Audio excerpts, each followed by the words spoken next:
Ok, hoy vamos a ver un tema candente, un tema, ¿cómo dicen? Un tema caliente. No, vamos a ver un tema difícil, hoy vamos a ver un tema difícil. Voy a pedirles que si tienen preguntas que las vayan anotando, o si tienen buena memoria que las vayan guardando en su buffer, porque voy a exponer la cuestión de si Dios es justo, ¿por qué Dios creó el infierno? Entonces voy a exponerlo y al final voy a dejar tiempo, me voy a ir más o menos rápido. Si quieren seguir la lección, vamos a detenernos un poquito en Lucas 16, en el pasaje de Lázaro y el hombre rico. Y vamos a hablar de este tema. Es un tema difícil. Yo creo que de los temas que uno puede abordar dentro de la iglesia y temas que en cuestión de cristianismo uno se va a topar afuera con la gente, con mucha gente cuya objeción principal es cómo es que un Dios bueno, un Dios de amor, va a enviar a gente buena al infierno por la eternidad. ¿Cómo es eso? ¿Cómo es que Dios, siendo justo, puede hacer algo así? Bueno, quiero empezar con un pensamiento que escribí hace ya un tiempo. Y el pensamiento es este. El pensamiento es que hemos sobreenfatizado tanto el amor de Dios y marginado tanto el concepto de la justicia de Dios, que la doctrina del infierno, de la que Jesús mucho habló, por cierto, se ha convertido en algo inmencionable, ofensivo, o algo no más severo que un chiste o que la amonestación de una abuelita piadosa. La iglesia debe reincorporar esta doctrina a toda costa. Muchas iglesias, si van hoy, incluso desde el púlpito, la palabra infierno no se menciona. Se ha convertido en círculos cristianos como una palabra tabú. Y bueno, Jesús la usó y como dicen aquí, bueno, pues hagamos lo que Jesús dijo. Para empezar a hablar de este tema, hablemos primero de un ejemplo real. Y esto es un ejemplo de aquí, nosotros vivimos en Spring, y hace unos cuantos años la familia, no voy a decir el nombre, pero lo pueden buscar en periódicos. Esta familia fue asesinada en el condado de Spring, donde nosotros vivimos, aquí a 15 minutos al norte de donde estamos.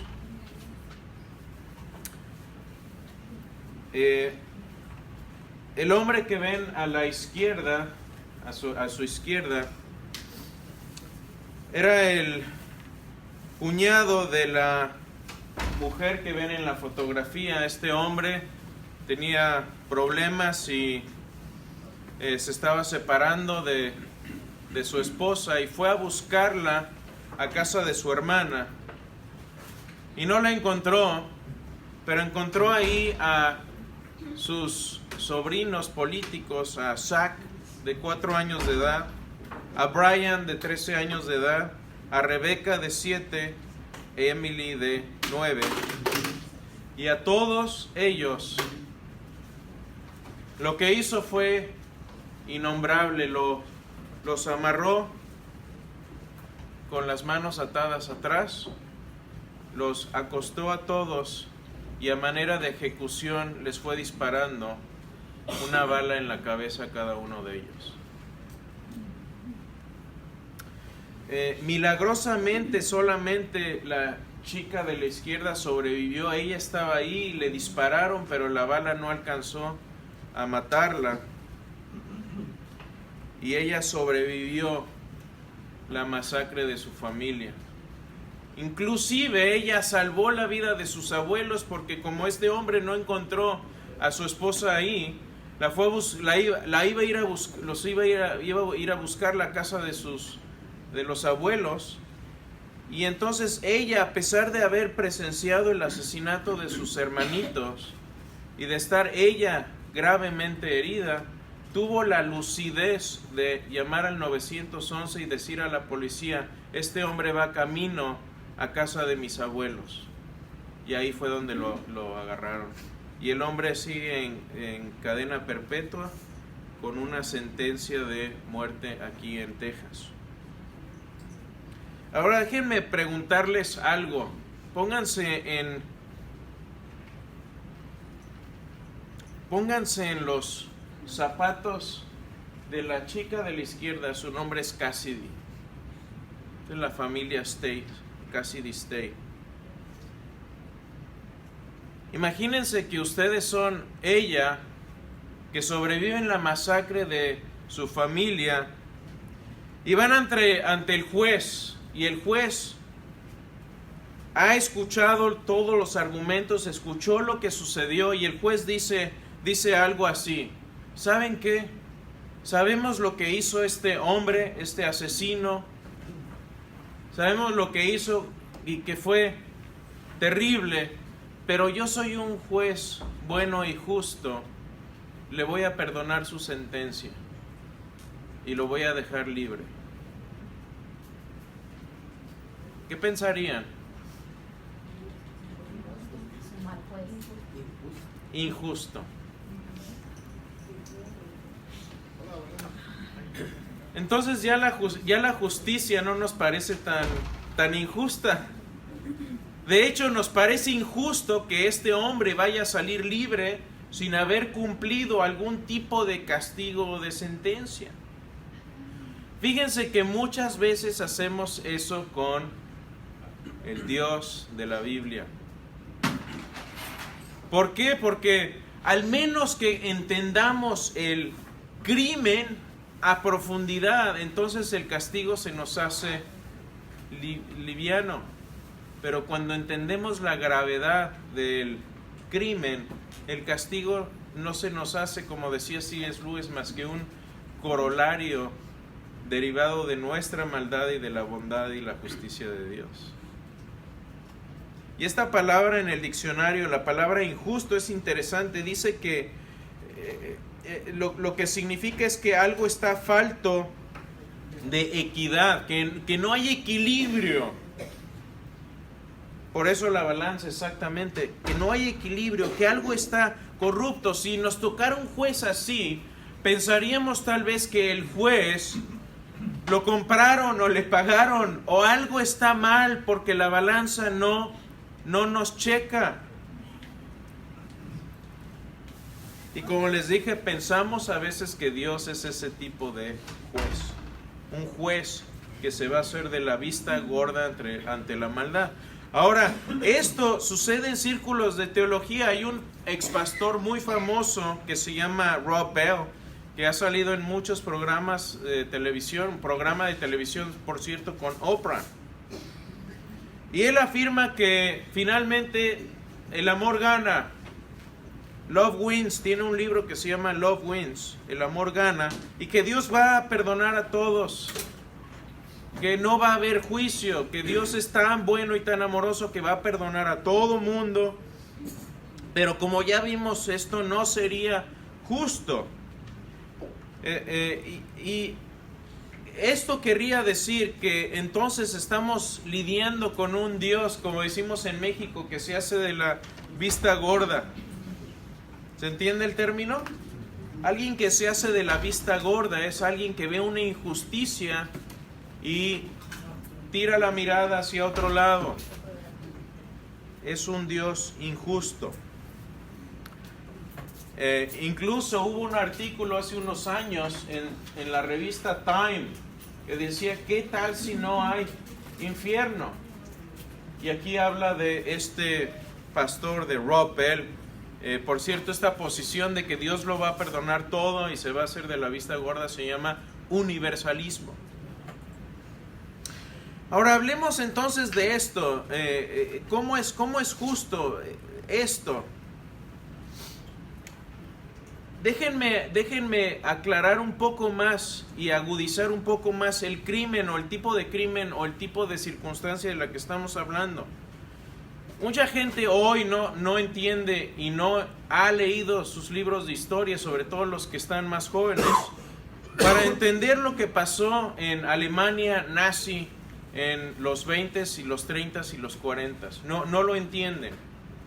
Déjenme explicarles, sobre todo a los más jóvenes, y aquí está mi hija, y creo que ya está en edad de escuchar esto.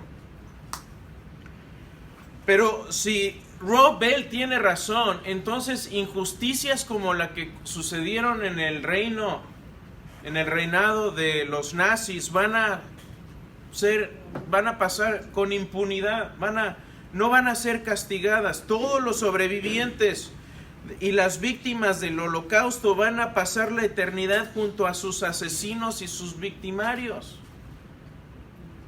Van a entrar todos celebrando en el cielo y van a estar, según Rob Bell, todos juntos porque según él el amor gana. Déjenme leerles un testimonio que es más bien un poco largo, pero creo que vale la pena para entender la gravedad de lo que estamos hablando. Durante los juicios de Nuremberg, que fueron los juicios donde se enjuiciaron y se sentenciaron a los nazis por sus crímenes contra la humanidad, hubo un testimonio que a mí me llama la atención. Este testimonio se lo escuché por primera vez a Mark Lanier en su libro Christianity on Trial. Y habla de un ingeniero alemán que fue testigo de muchas cosas. Se llamaba Hermann Grave. Y Hermann Grave habla de lo que vio, sobre todo en los primeros años. Ahí hay una fosa común y así era como eliminaban a los judíos al principio, antes de tener toda la máquina de genocidio mecanizada a través de campos de concentración. Los mataban con balas, hacían unos fosas comunes y los iban alineando uno por uno y les disparaban en la nuca y así iban cayendo todos ordenadamente. Y esto es lo que decía Hermann Gable en su testimonio, y dice esto. Dice, esto es de lo que fui testigo.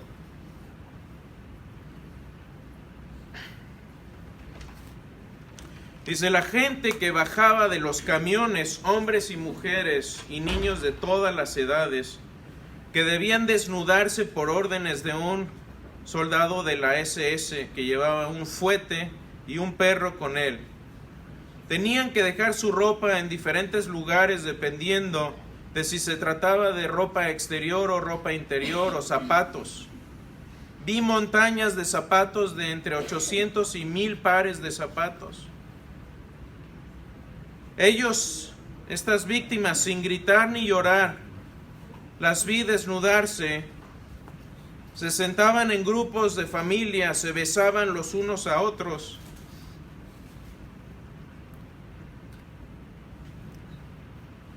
Y se despedían.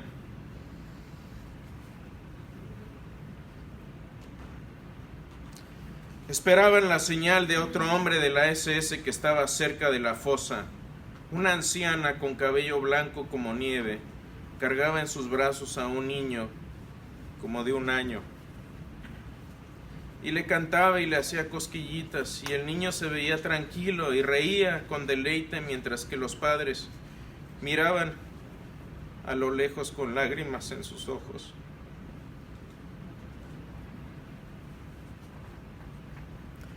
El padre sostenía de la mano a un niño de unos 10 años de edad y le hablaba suavemente.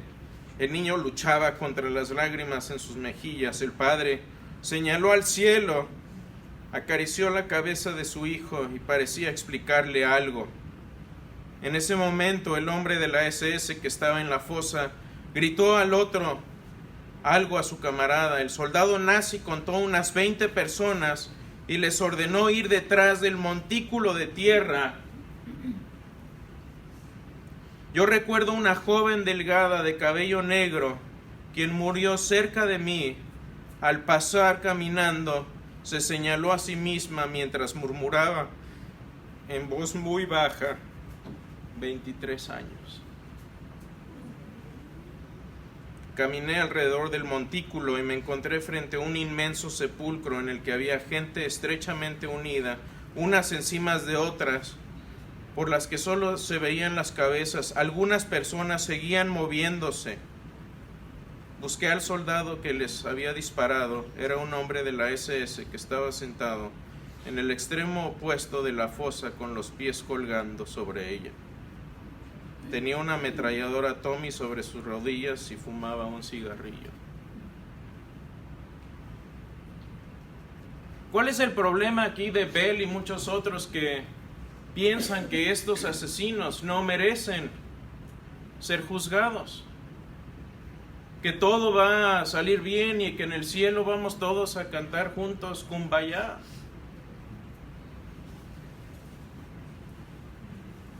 ¿Vivieron todos felices para siempre? Como en la historia de Blancanieves. Final feliz. Pero fíjense lo que dijo Jesús. Piensen en las palabras de Jesús, donde dijo en Mateo 5, dichosos, en el Sermón del Monte, nada más y nada menos, nos dice, dichosos los que tienen hambre y sed de justicia, porque serán saciados. Yo me pregunto, las víctimas y las familias de las víctimas que murieron de esa manera, ¿cómo es que van a ser saciados si Dios va a hacerse de la vista gorda y perdonar todo sin un merecido castigo?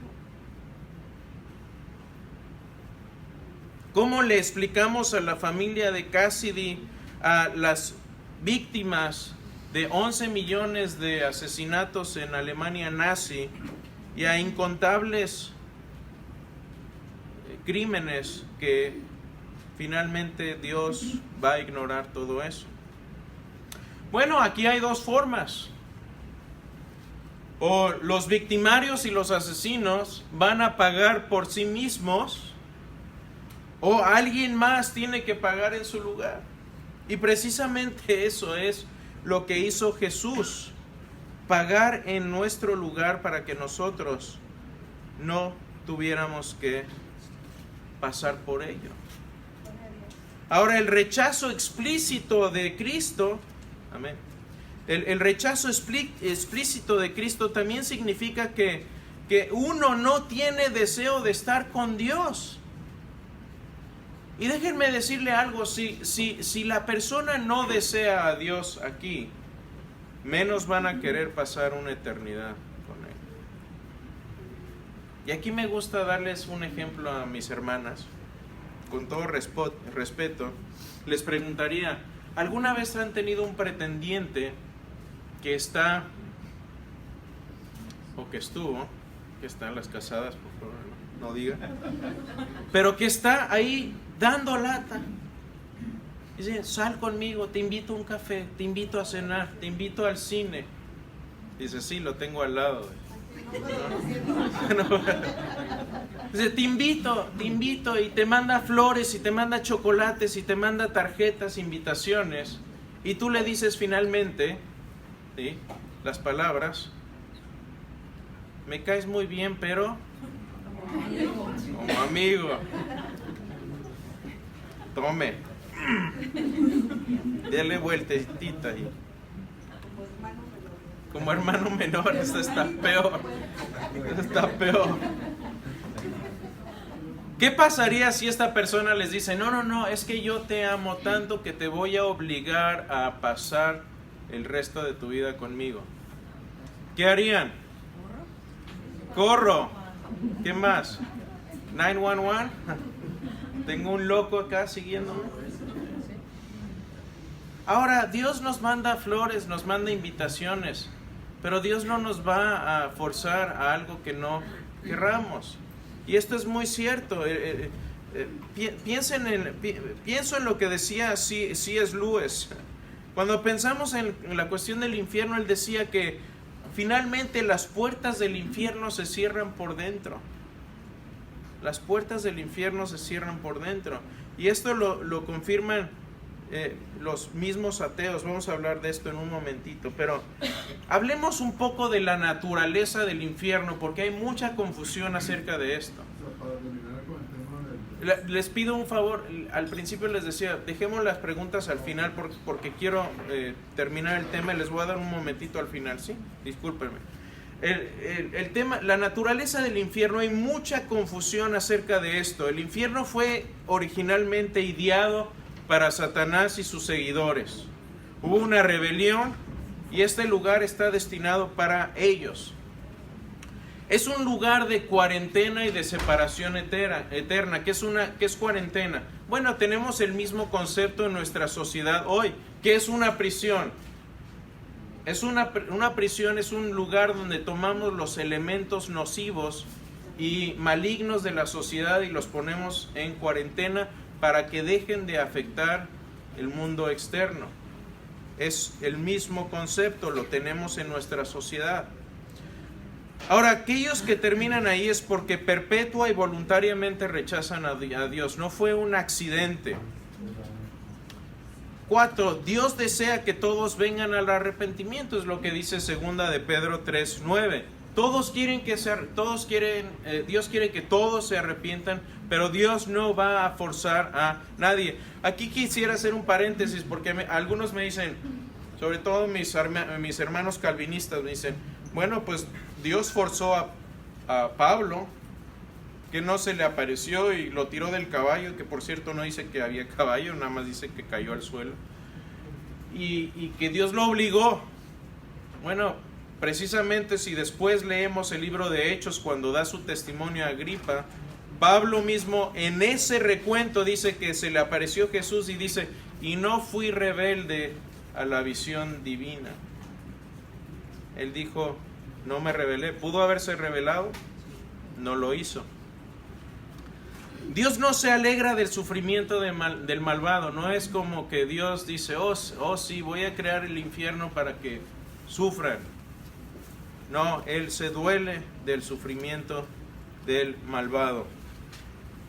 Y por cierto, Apocalipsis 16:9 habla de esto. Dios se va a asegurar de que todos aquellos que desean arrepentirse tendrán la oportunidad, pero aquellos en el infierno no están arrepentidos. Es lo que dice Apocalipsis 16:9. Dice que aquellos en el infierno blasfemaron el nombre de Dios y no se arrepintieron para darle gloria. Entonces estas personas no son simplemente gente buena que se equivocó. Si no quieren a Dios en esta vida, tampoco van a quererlo en la siguiente por la eternidad. Y Dios es un caballero, respeta sus deseos. Finalmente hay dos tipos de personas en este mundo. Hay aquellas personas que le dicen a Dios, hágase tu voluntad, y aquellas a las que Dios les dice, hágase tu voluntad. Ahora, tenemos muchos malos entendidos acerca también del infierno. ¿Es el infierno una cámara de torturas tipo medieval, como vemos en algunas películas? Jonathan Edwards, lo respeto muchísimo, un gran teólogo puritano, pero aquí creo que se equivocó, y esto es lo que él dice. El infierno es un horno violento, donde el cuerpo estará lleno de tormento, tan lleno como sea posible, y cada parte de él será tormento puro. Cada nervio estará lleno de inexpresable tormento hasta las puntas de sus dedos. Esto lo enseñan muchas escrituras. ¿Muchas escrituras? ¿Dónde? Digo, quisiera eso, gracias. ¿Dónde leíste? ¿Dónde están todas estas escrituras? Aquí hay otro peor aún. El padre John Furnace, que le llamaban el padre Furnace, el padre horno, le decían, y era maestro de niños, por cierto. Y aquí va la voz dramática. El cuarto de calabozo es un hervidor. En medio, piensen en la película de terror, música de fondo de... En medio hay un niño. Sus ojos arden como dos brasas calientes, dos flamas largas salen de sus oídos. A veces abre la boca y un aliento flameante sale despavorido. Pero escuchen, ¿Se escucha el sonido de una tetera hirviendo? ¿Es en realidad una tetera hirviendo? No, ¿qué es entonces? Escuchen con cuidado, es la sangre que hierve en las venas candentes de ese niño. Su cerebro hierve y burbujea su cabeza, la médula hierve en sus huesos. Imagínate, ¿quién no querría? A ver, lean esto en la escuela dominical a ver si no se calman. Sí, de veras, peor que película de Stephen King. Y yo pregunto, bueno, ¿dónde enseña la Biblia esto? Y la respuesta es que en ningún lado, pero estas ideas vienen de conceptos medievales del infierno, donde tienes los 7 círculos del infierno y tienes novelas como la de Dante, donde habla de todas estas cosas, la Divina Comedia, tienes imágenes y pinturas del Renacimiento donde el infierno se muestra como una cámara de tortura, un lugar donde es un abismo, donde una bestia está devorando ahí a todos y los demás están en el cielo. Esto es una caricatura, realmente no es lo que la Biblia enseña acerca del infierno. Para mí, y creo que una de las partes más acertadas acerca de la descripción del infierno la da Pablo en 2 de Tesalonicenses 1:9. 2 Tesalonicenses 1:9 dice que en el infierno la gente sufrirá la pena de una perdición eterna y donde serán excluidos de la presencia del Señor y de la gloria de su poder. Ahora, piensen en esto y tiene sentido. Piensen en cuál es el bien y la bendición más grande que puede experimentar una persona. La bendición más grande que puede experimentar una persona es estar en la presencia de la fuente de amor, de verdad y de bondad más grande que hay, que es estar con Dios mismo. ¿Cuál sería lo peor? Lo opuesto, estar excluido de eso. Y eso es la esencia del infierno. Ahora, no quiere decir que esto sea algo de consolación, porque muchas veces el sufrimiento mental o emocional es mucho peor que el sufrimiento físico. Piensen en eso.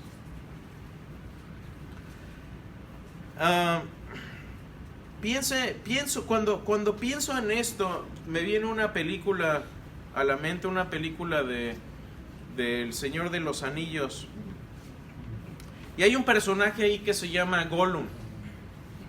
Y este personaje es un enanito que vivía a la orilla de un lago y se dedicaba a pescar y vivía en paz y tranquilo hasta que encuentra un anillo de oro que tiene en sí concentrada toda la fuente de maldad. Y este anillo se convierte en una manzana de la discordia. Y él encuentra este anillo, de hecho, él va a pescar con uno de sus mejores amigos de la infancia y encuentra el anillo, el amigo, y al ver el anillo, Gollum se obsesiona con el anillo y decide que va a obtenerlo a toda costa. Y aquí tengo una escena, si alguien me ayuda con la luz, por favor. Tengo una escena que les quiero pasar acerca de la transformación de Gollum. Y esta transformación a mí me habla mucho. Y recuerden que el autor de esto fue Tolkien. Y Tolkien era cristiano. De hecho, Tolkien era muy amigo de C.S. Lewis. Hablaban de esto todo el tiempo.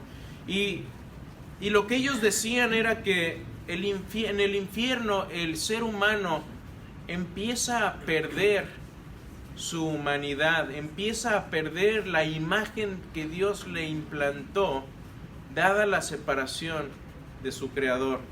Y les voy a poner esta imagen y voy a comentar un poquito acerca de ello. Está subtitulado, por si no se oye bien, lo pueden escuchar.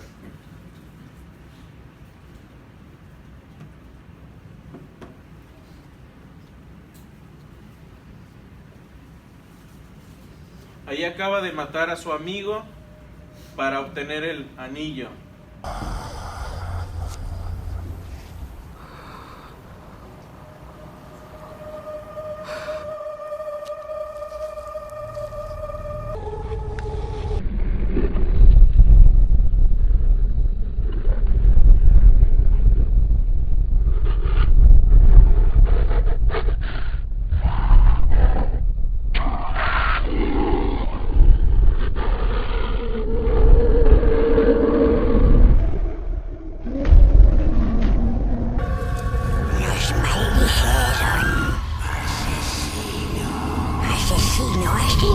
quemaron, nos maldijeron y nos desterraron.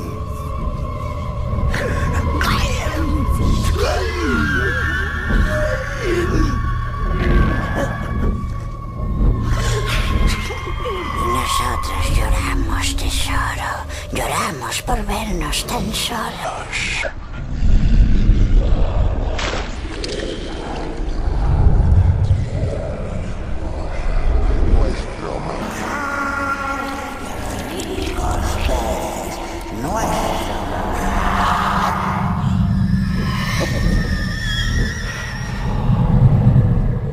Y olvidamos el sabor del pan, la melodía de los árboles, la caricia de la brisa. Olvidamos hasta nuestro propio nombre.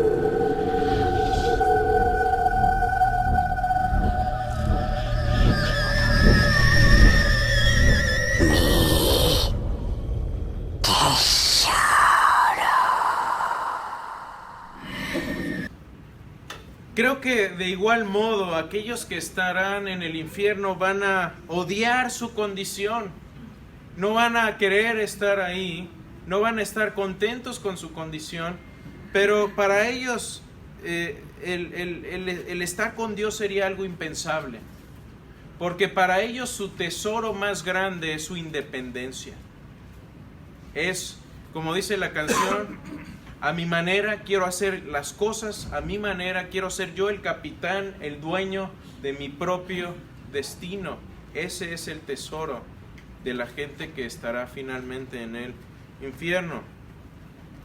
Y estarán ahí, van a odiar su condición, van a olvidar su propio nombre, como dice ahí, van a olvidar el sabor del pan, el canto de las aves, el ruido de los árboles al pasar el viento. Y estarán ahí con su corazón entenebrecido, rodeados de otros seres igual de corruptos y egoístas y solitarios que ellos. No va a ser una fiesta allá. Pero al mismo tiempo estar con Dios era algo impensable. Y eso nos lo dicen los mismos ateos. Jean-Paul Sartre, un gran filósofo ateo francés, decía: lo último que quisiera es estar sujeto a la mirada implacable de un Dios santo. Lo último. Dallas Willard fue un gran teólogo, murió hace unos pocos años. Y él decía esto, él decía: nadie al final escoge voluntariamente ir al infierno, pero su orientación egoísta, ensimismada, los conlleva a ser el tipo de personas para quienes estar separados de Dios es el único resultado para el que son adecuados. Es el lugar que finalmente ellos escogerían para sí mismos en lugar de humillarse ante Dios y de aceptar quién es Él. El hecho fundamental acerca de ellos no será que estarán en aquel lugar, sino que se han convertido en el tipo de personas obsesionadas con su autoglorificación y negación de Dios, que simplemente quedarán incapacitados para desearle. Creo que tiene razón.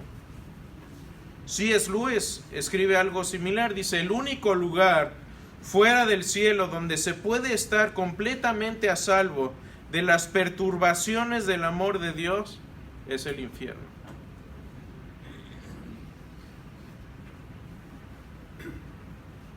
Aquí, por cierto, algunos dicen: bueno, ¿qué pasa con los que muchas veces no escuchan? Bueno, les respondo algo así. Ustedes, si recuerden, los que están casados o si han tenido un evento muy importante, una fiesta, una celebración muy importante, ¿a quiénes les mandan invitación? ¿Les mandan invitación a la gente que los odia y que saben que no quiere estar con ustedes y que no quieren festejar con ustedes?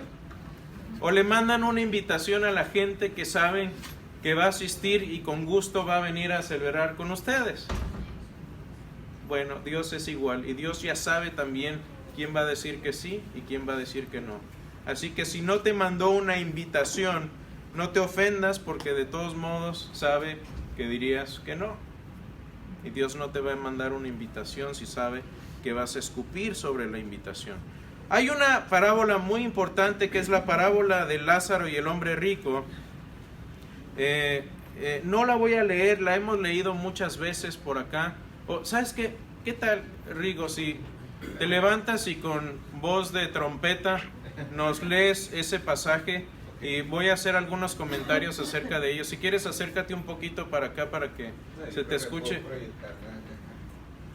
Pero para que te escuche sí, la audiencia cautiva que tenemos en internet. Dice así en Lucas 16:19: había un hombre rico que se vestía de púrpura y de lino fino, y hacía cada día banquete con esplendidez. Había también un mendigo llamado Lázaro, que estaba echado a la puerta de aquel lleno de llagas, y ansiaba saciarse de las migajas que caían de la mesa del rico, y aún los perros venían y le lamían las llagas. Aconteció que murió el mendigo y fue llevado por los ángeles al seno de Abraham, y murió también el rico y fue sepultado. Y en el Hades alzó sus ojos, estando en tormentas, y vio de lejos a Abraham y a Lázaro en su seno. Entonces él, dando voces, dijo: Padre Abraham, ten misericordia de mí, y envía a Lázaro, para que moje la punta de su dedo en agua y refresque mi lengua, porque estoy atormentado en esta llama. Pero Abraham le dijo: Hijo, acuérdate que recibiste tus bienes en tu vida, y Lázaro también males, pero ahora este es consolado aquí y tú atormentado.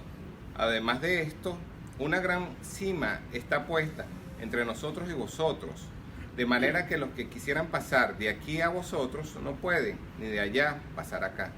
Entonces le dijo: Te ruego pues, Padre, que le envíes a la casa de mi padre, porque tengo 5 hermanos, para que les testifique, a fin de que no vengan ellos también a este lugar de tormento. Y Abraham le dijo: a Moisés y a los profetas tienen, óiganlos. Entonces dijo: No, padre Abraham, pero si alguno fuese a ellos de entre los muertos, se arrepentirán.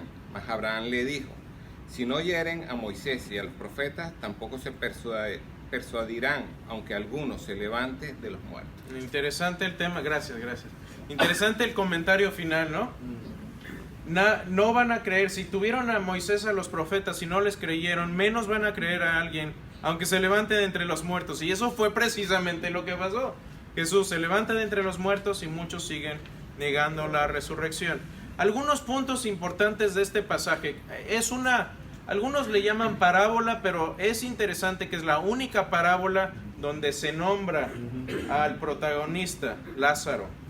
Así que muchos teólogos piensan que esto es una descripción o una ilustración muy clara, la más clara que hay de la enseñanza acerca de la naturaleza del infierno de boca de Jesús. Ahora fíjense, el hombre rico se encuentra en el Hades, en el infierno, y no quiere cambiar, no está arrepentido, sino que más bien se queja de que no tuvo suficiente evidencia. Déjenme decirles, la queja más común que tengo con mis amigos ateos es: no hay suficiente evidencia. Y les das 10 líneas diferentes de evidencia y te dicen: eso no es evidencia. Porque para el que no está buscando evidencia, ninguna evidencia es suficiente. El infierno se justifica debido a las cantidades numerosas de gente que han reconocido que hay evidencia de que Dios existe. Ustedes y yo aquí somos testigos, hemos creído, muchos debido a la evidencia también que hay, y eso es testimonio en contra de los que no creen, y eso se va a usar en el juicio final. He hablado de eso anteriormente, no hay tiempo de recorrerlo, pero lean un poquito Lucas 13, me parece. Ahora, el hombre rico tampoco estaba gritando en agonía, podía razonar. Yo me acuerdo, el dolor más agudo que he sentido fue una vez que se me encarnó una uña del pie y me la tuvieron que operar. Y ustedes saben que después de que uno se le infecta, eso ya no le ponen anestesia y no. Me acuerdo que cuando me la sacaron no podía yo hablar. Estaba privado del dolor con las las 19 uñas al asiento. No podía yo hablar. Él podía razonar perfectamente bien, no estaba siendo torturado. Ahora, esto no quiere decir que sea algo mejor, ¿sí? Cuando la Biblia nos utiliza ilustraciones terribles, es porque es algo terrible. Así que no es un eufemismo esto para decir, oh, bueno, el infierno no es tan malo como parece. Lo es. ¿Por qué estaba preocupado el hombre rico? El hombre rico estaba más preocupado por prevenir a sus hermanos para evitarles las consecuencias del infierno y no para motivarlos a vivir una vida agradable a Dios y ponerse a cuenta con Él. Y muchos cuando pecamos, fíjense, cuando la gente peca y pecamos, estamos viendo nada más, no estamos pensando, uy, ¿cómo irá a sentirse Dios si hago yo esto? Es, ¿cómo me evito las consecuencias para que no me cachen? Si voy a adulterar con la vecina, ¿cómo le hago para que mi esposa no se entere? Si me voy a pasar el alto, ¿hay policías alrededor o no? Y en todo esto, fíjense que no hay arrepentimiento. Aquellos que digan, no, es que ¿qué tal si se arrepienten? Si no se arrepienten aquí, donde tuvieron el testimonio completo de los profetas, como dijo Jesús, no van a creer aunque se les aparezca alguien que regrese de entre los muertos. Ahora, eternamente, ¿es esto justo que sea un castigo eterno? Bueno, de aquí al final voy a dejar un momentito para preguntas. ¿Es justo que haya un castigo eterno o no? Bueno, fíjense qué pasa. Si yo estoy en mi casa y pasa por ahí una cucaracha y la mato, ¿qué creen que me va a decir mi esposa o mi hija? Felicidades, gracias por matar la cucaracha. ¿Sí? ¿Qué pasa si yo entonces más bien agarro y mato al perro de mis vecinos? Ahí me voy a meter probablemente en un problema legal, posiblemente. ¿Qué tal si no es un perro? ¿Qué tal si es una persona y soy culpable entonces de asesinato? A la cárcel o tal vez peor. Ahora, fíjense, ¿cuánto tiempo me toma cometer cada uno de estos actos? Es instantáneo. ¿Cuáles son las consecuencias de cada uno de estos actos? Son muy diferentes. Lo mismo sucede con la justicia divina. El pecado, en el pecado está la penitencia. En la maldad misma y el grado de maldad lleva su penitencia. Mucho se podría hablar de esto, pero el castigo divino tiene más que ver con la magnitud del pecado y a quién y contra quién se comete el pecado, que con la rapidez con que lo hacemos, no con la velocidad en la que se comete el pecado. Entonces, el infierno pues es algo necesario debido a la bondad de Dios. Muestra que Dios es justo. Fíjense, estamos lidiando con un Dios justo. Y piensen un poco en esto. Mucha gente pregunta, ¿cómo es que un Dios de amor puede mandar a la gente al infierno? Pero pregúntense esto más bien, y nadie se hace esta pregunta. Háganse esta pregunta: ¿cómo es que un Dios que es perfecta bondad y perfecta justicia, cómo es que un Dios así permite que humanos maldosos y corruptos entren al cielo? ¿Cómo es que Dios, siendo justicia y siendo bondad, permite que seres humanos corruptos entren al cielo? Esa es la misma pregunta, es la pregunta opuesta, pero nadie se la hace. ¿Por qué? Porque pensamos que todos somos lindos y buenos y amables y transparentes.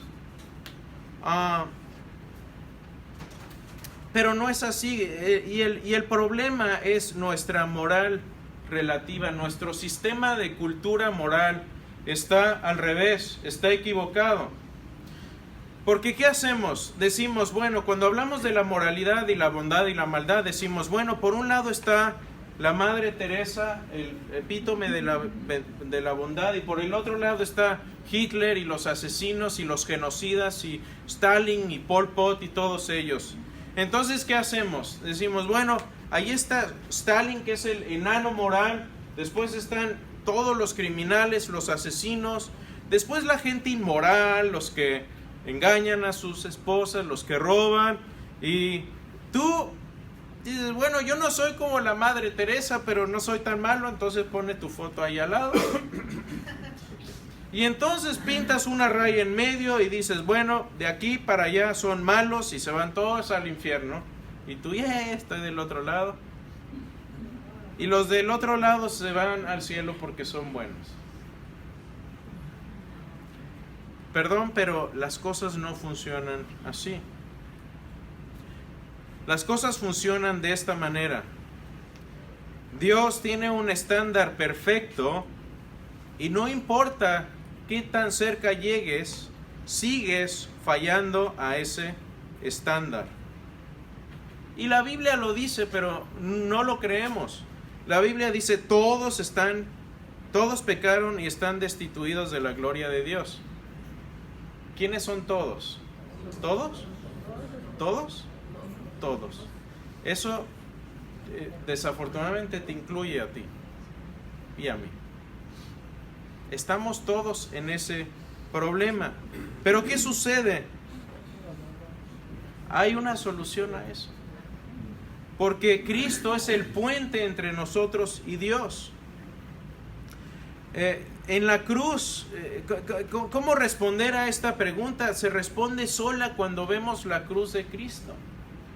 Porque la cruz de Cristo es donde la justicia perfecta de Dios y el amor y la bondad perfecta de Dios se entrelazan y se encuentran. En la cruz vemos la justicia de Dios cuando su ira a la maldad humana es derramada sobre el pecado en la persona de Cristo, y Él mismo lleva la penalidad de nuestra maldad que nosotros merecemos. Pero en la cruz también encontramos la muestra más grande de amor y misericordia, porque Dios mismo abandona su trono, se encarna y toma el pecado que su propia justicia le demandaba, para que nosotros no tuviésemos que pasar por eso. Así que en la cruz vemos el incomprensible amor de Dios por nosotros, cuando Cristo muere y soporta una terrible tortura, pero también vemos su justicia y su santidad perfecta.